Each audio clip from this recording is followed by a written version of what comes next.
Hello बच्चों, आपके अपने YouTube चैनल न्यूरेज एकेडमी में आपका स्वागत है। हम आपको इसके पहले सदिश बीजगणित का 10.2 एक्सरसाइज पढ़ा दिए। आज आइए 10.3 एक्सरसाइज पढ़ते हैं, लेकिन उसके पहले पढ़ने से पहले हमें थोड़ी इसमें बेसिक जानकारियां, यानी आने वाली एक्सरसाइज में क्या क्या है उसको पढ़ लें। बेसिक जानकारियां, तभी क्वेश्चन को सॉल्व कर पाएंगे। बिना उसके और एक बात और, सबसे पहले हमने थंबनेल में ही लगा के दिखा दिया है कि अगर जिन स्टूडेंट को समाकलन समझ में ना आता हो, अच्छा यानी थोड़ा बहुत आता हो, उतना अच्छे से ना आता हो, तो आप वेक्टर अच्छे से पढ़ लीजिए, क्योंकि ये 17 नंबर में आने वाला है। अगर ये 17 नंबर में आएगा तो बहुत आसान इस क्वेश्चन है, बहुत आसान है। बस क्वेश्चन को कैसे सॉल्व करना, जैसे मेथड बता रहे हैं वैसे मेथड क्वेश्चन को सॉल्व करते चले जाइए। पूरा क्वेश्चन आपको आसानी से सॉल्व करते हुए आपको पूरा नंबर मिल जाएगा। तो बस आप मेरे साथ ऐसे जुड़े रहिए, अच्छे से पढ़ते रहिए। आपको पास होने से कोई नहीं रोक सकता, और जो पास होने से अच्छे मेरिट में है वो भी अच्छे है पढ़ने में, वो भी अगर पढ़ते रहेंगे तो वो भी अच्छे नंबर अपने ले आएंगे, 90+ नंबर। चलिए पढ़ते हैं। दो सदिशों का गुणनफल। तो अगर दो सदिश को गुणन करा दिया जाए तो उनका गुणनफल क्या होता है, तो हम पढ़ते हैं उनको कि दो सदिशों का गुणन। तो दो सदिशों का गुणन पढ़ते हैं कि दो सदिशों का गुणन क्या होता है। तो इसमें आपको देखो, हमने पहले आपको बताया था दो सदिशों का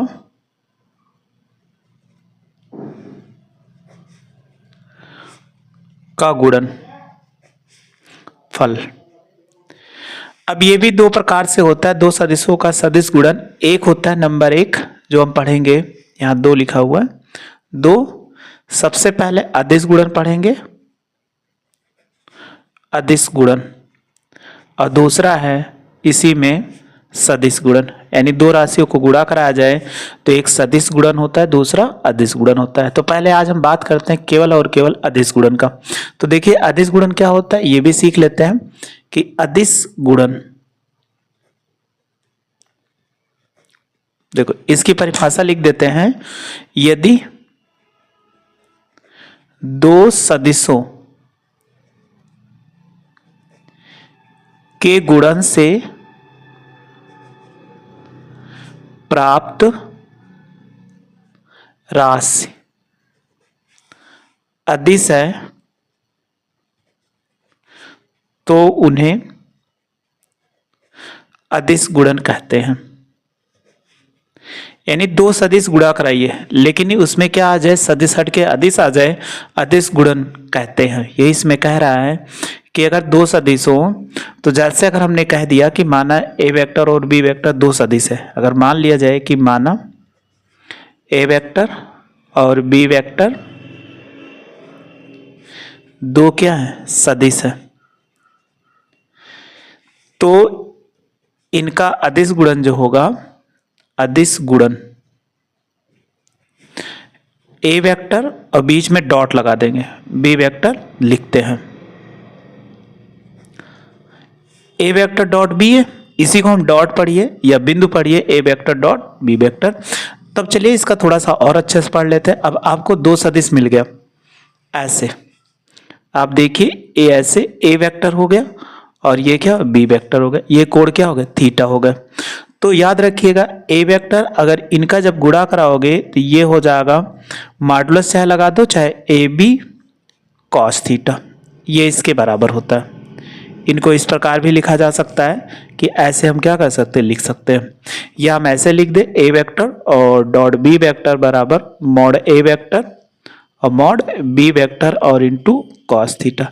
यदि अब आपको कॉस थीटा की वैल्यू निकालना हो तो इसमें कॉस थीटा की वैल्यू कैसे निकालोगे, तो कॉस थीटा बराबर ये इधर आएगा, ये हो जाएगा ए वेक्टर और डॉट बी वेक्टर, ये कुछ नहीं है, और बटे मॉडुलस ए वेक्टर और मॉडुलस बी वेक्टर। ऐसे इनके बीच का अगर कोड निकालना हो तो हम निकाल सकते हैं। तो कॉस थीटा है तो थीटा उधर ले जाकर, या थीटा ऐसे लिख दीजिए कॉस इनवर्स, ये हो जाएगा ए वेक्टर और डॉट बी वेक्टर बटे मॉडुलस ए वेक्टर और मॉडुलस बी वेक्टर। ये इतना हो जाएगा इनके बीच का कोण। तो अगर कोई भी अदिश गुणन तो ए वेक्टर डॉट बी वेक्टर बराबर ए बी कॉस थीटा होता है। अब सबसे पहले इसमें आता है और भी इनके, तो हमारे पास इतना हम पढ़ लिए। अब इसके बाद इसकी प्रॉपर्टी क्या होती है, कभी भी अदिश गुणन कहा जाए तो आपको ए वेक्टर डॉट बी वेक्टर निकालना है बराबर ए बी कॉस थीटा, ये फार्मूला होता है। अब इसके गुण क्या क्या होते हैं उनको हम पढ़ लेते हैं, यानी अदिश गुणनफल के गुण। तो सबसे पहले निकालते हैं अदिश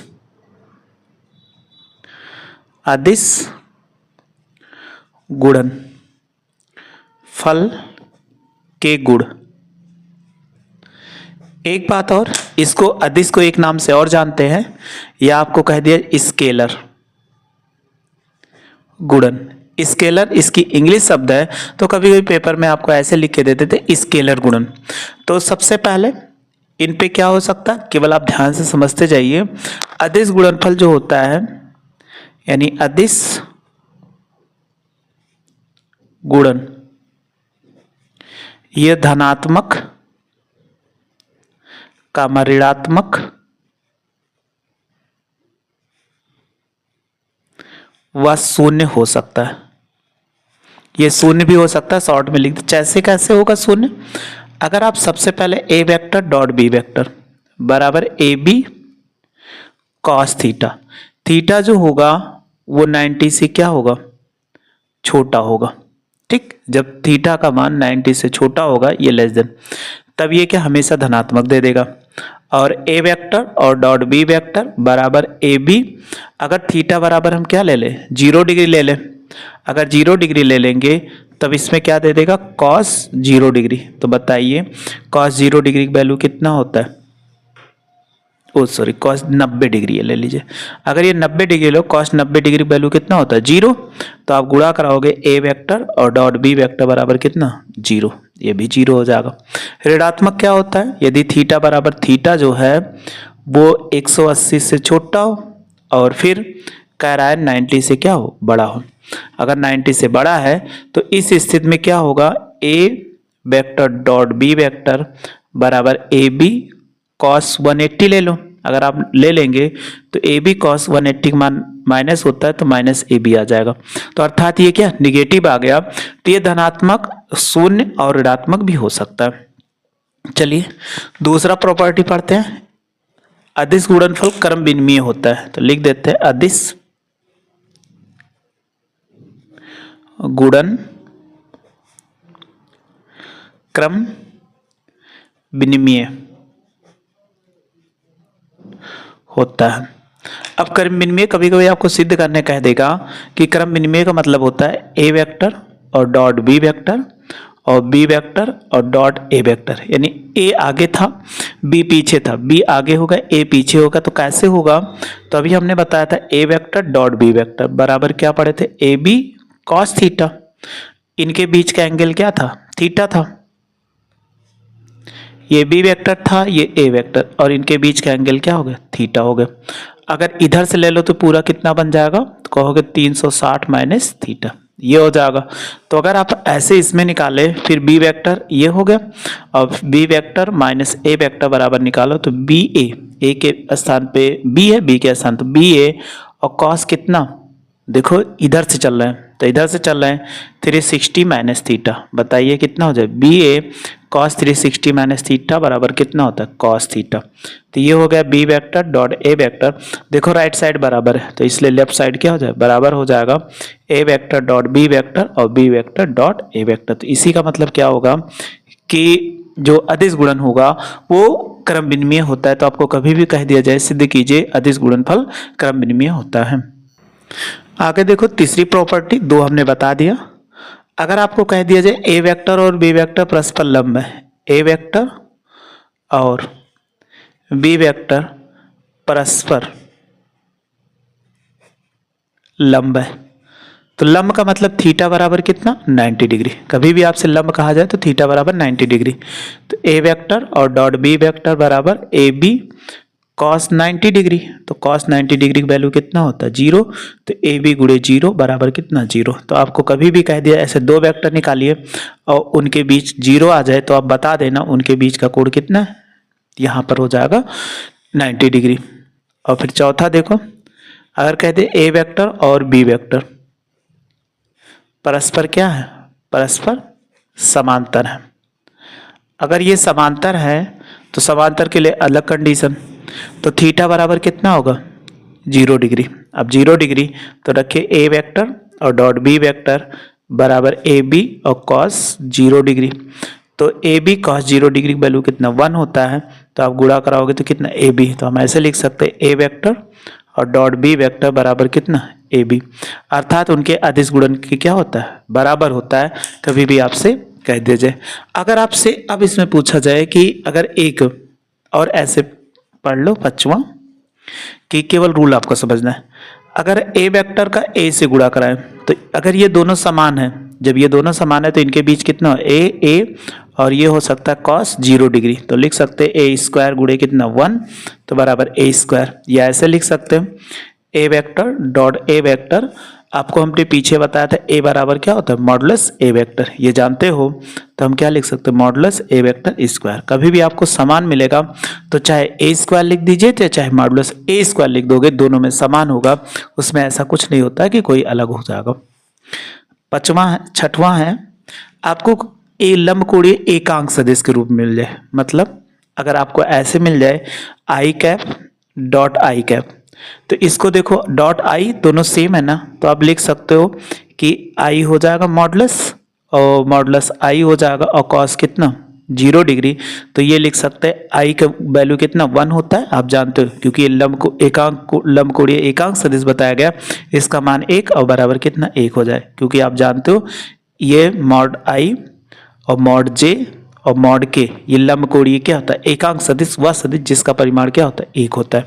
तो इसी प्रकार देखो अगर हमें पहला नहीं मिल जाए आई के साथ आई गुणा करा दीजिए और बराबर जे के साथ जे का गुणा कराइए और के साथ क्या कराइए के का गुणा, तो ये हमेशा कितना आता है, हमेशा इसकी वैल्यू जो आएगी 1 के बराबर हो जाएगी पहली वैल्यू, क्योंकि हमने एक प्रूव करके दिखा दिया, वैसे जे के साथ वैसे के साथ।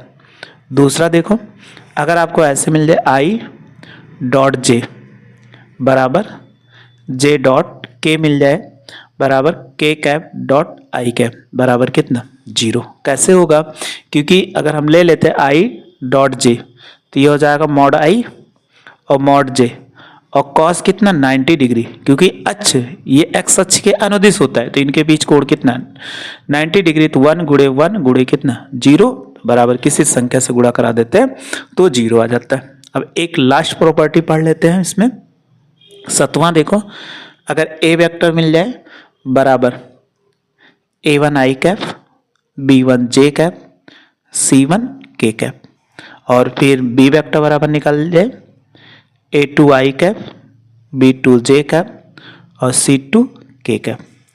अब आप इसका अदिश गुणन निकालो तो कितना हो जाएगा, जब इसका हम अदिश गुणन निकालेंगे तो कितना होगा इन दोनों का, तो ए वेक्टर और डॉट बी वेक्टर बराबर लिखेंगे a1 आई कैप b1 जे कैप और c1 के कैप, फिर डॉट देखो ये हो जाएगा a2 आई कैप प्लस b2 जे कैप प्लस c2 के कैप।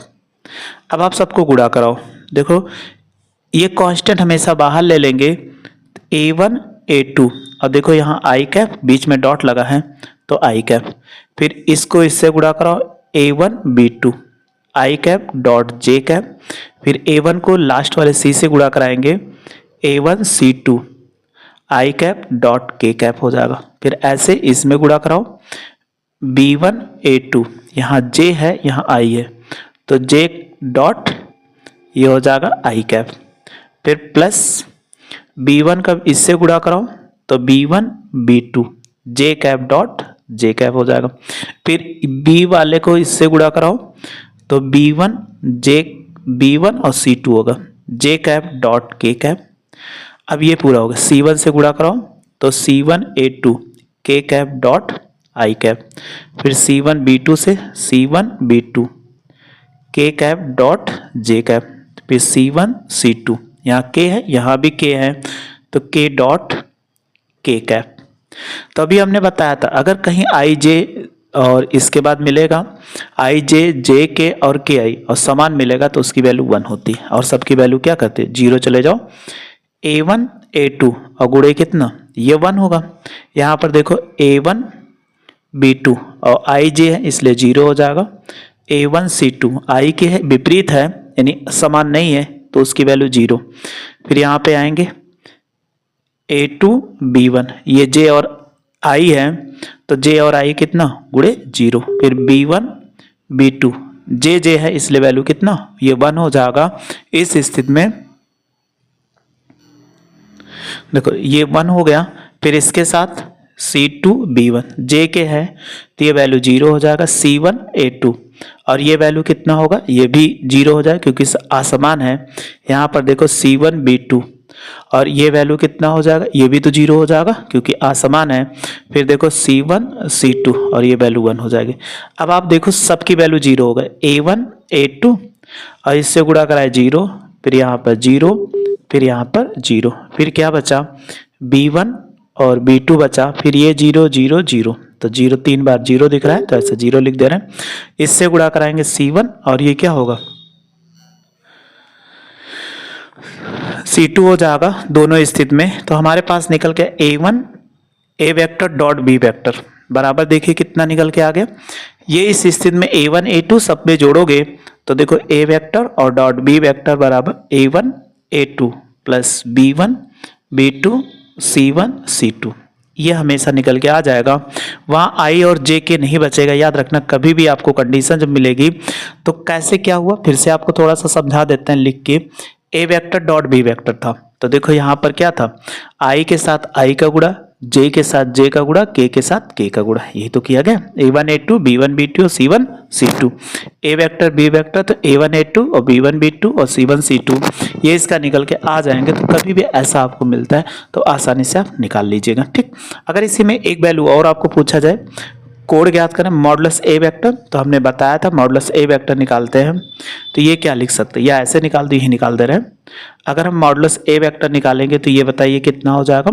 आप जानते हो I के गुणांक वर्ग A1 स्क्वायर B1 स्क्वायर और C1 स्क्वायर, और मॉडुलस इसकी वैल्यू निकालेंगे B वेक्टर का तो ये हो जाएगा A2 स्क्वायर और B2 स्क्वायर और C2 स्क्वायर, ये निकल के आ गया। अब इसी में कभी आपसे पूछा जाए कॉस थीटा तो आप कॉस थीटा बराबर क्या पढ़े थे कि A vector dot B vector बटे मॉडुलस A वेक्टर और मॉडुलस B वेक्टर, ये आप पढ़े थे। तो अगर वैल्यू रखो तो ये क्या होगा A1 A2 B1 B2 C1 C2 और बटे क्या ये वैल्यू रखेंगे अभी निकाले थे A1 square plus B1 square और प्लस C1 स्क्वायर, फिर into under root A2 square B2 square और C2 स्क्वायर, ये इसके बराबर हो जाएगा। कभी आपसे कह दिया जाए इनके बीच का कोण निकाले तो कॉस थीटा, कॉस को उधर ले जाओ इनवर्स, तो आसानी से हम कोण निकाल सकते हैं। तो इसकी बेसिक प्रॉपर्टी थी जो आपको समझ में आ चुका, अभी थोड़ा से और है वो भी आपको एक दो प्रॉपर्टी है वो भी अच्छे से बता देते हैं ताकि आपको जो जानकारी हो वो कंप्लीट मिल जाए। नेक्स्ट एक्सरसाइज में क्वेश्चन को सॉल्व भी करेंगे। कभी भी कोई भी एक और छोटी सी जानकारी बस आपको अपने से याद रखना है, बहुत ज़्यादा नहीं। अगर आप याद रखना A वेक्टर मिल जाए डॉट B वेक्टर और प्लस C वेक्टर तो जो अदिश गुणा वो वितरित हो जाता है। तो ये इससे गुणा होगा तो A वेक्टर और डॉट B वेक्टर होगा plus A vector dot C vector हो जाएगा। इनको ऐसे लिख सकते हैं।